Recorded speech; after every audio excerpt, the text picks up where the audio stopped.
Hola a tothom i benvinguts a un nou vídeo.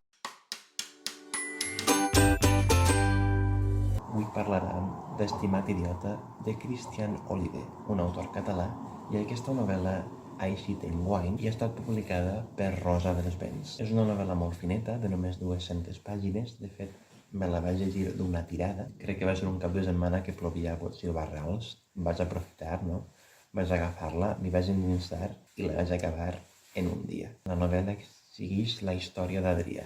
Adrià és un jove, no tan jove ja, d'uns 33 anys, si no m'equivoque, i té un llarg historial de decepcions amoroses, que és molt enamoradís i normalment quan coneix un xic s'hi penja i el que busca és una parella estable amb qui envellir i també amb la qual tindré fills, perquè el seu gran desig de tota la vida és ser pare. Ha trobat una parella estable, Pol, viuen feliços, tot i que tenen les seues diferències, però en els últims mesos la cosa s'ha refredat, perquè Adrià és un periodista i arran d'un article es va fer un poc més famós, es va volcar completament en la faena i ara Pol li retrau un dia de sobte que s'ha oblidat d'ell, només pensa en la faena i que només pensa en ell mateix. Doncs decideix deixar-lo del matí a la nit, sense moltes explicacions, només això. I Adrià es troba sol, completament sol. El que a Pol li treu un poc de polleguera és que no li fa cas. A Adrià el que li molesta realment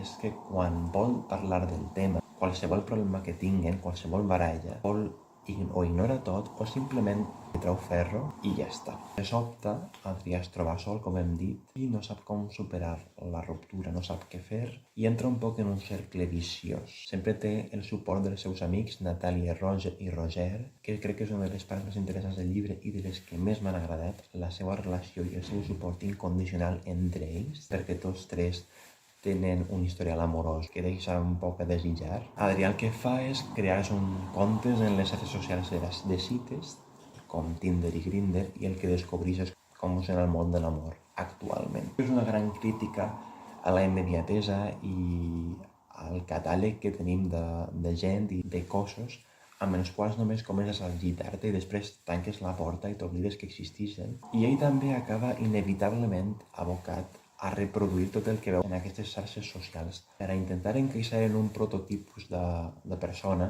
dins del col·lectiu. Tampoc és qui ell és. Després se'n penedix, en certa manera, però no deixa també de jugar amb els sentiments de la resta. Aleshores comença a agitar-se amb qualsevol, a tort i a dret, intentant omplir aquest buit.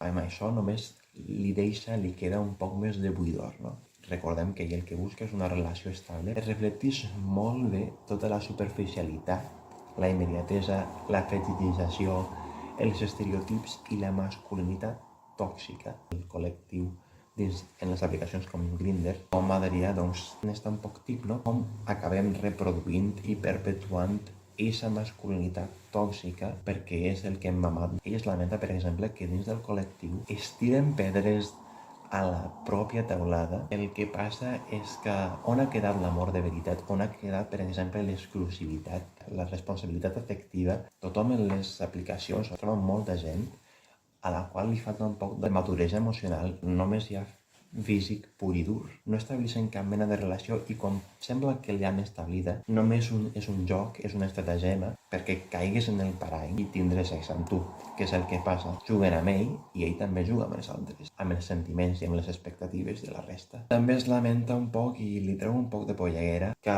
es troba moltes parelles que no volen la monogàmia, busca una altra cosa. I quan es queda pensant d'un xic que coneix en el gimnàs, Miki, pensa que podria ser el nou gran amor de la seva vida, però després s'assabenta que té ja nòvio i que també està jugant un poc amb ell. Li dona llargues, però també li dona com esperança i la història, doncs, juga un poc amb això, no?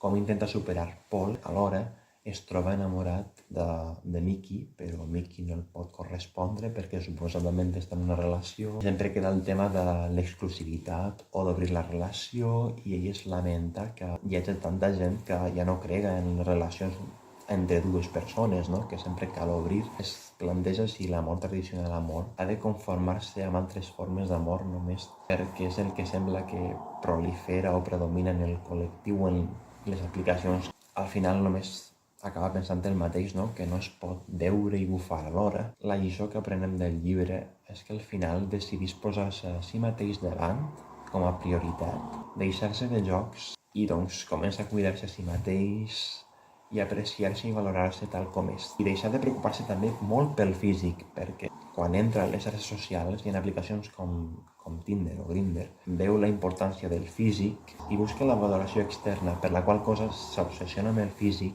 comença a menjar cada vegada més, desenvolupa el que és un trastorn d'alimentació de manual i realment mai s'acaba de veure del tot satisfet amb el seu físic. Només es veu satisfet quan troba la valoració en els altres. És un altre dels temes que destaca molt del llibre que ens fa reflexionar. Fet i fet, crec que paga molt la pena per això. Té tota aquesta crítica i totes aquestes reflexions, crec que és el punt fort del llibre. No és una història memorable per si mateixa, però tot el que hi ha darrere és el que realment fa que pagui la pena. Aleshores, si no l'heu llegit, us el recomane. Si l'heu llegit, podeu compartir en els comentaris què en penseu. També podeu compartir altres llibres de temàtica similar. I això ha estat tot per avui. Espero que us hagi agradat i ens veiem molt prompte en el pròxim vídeo.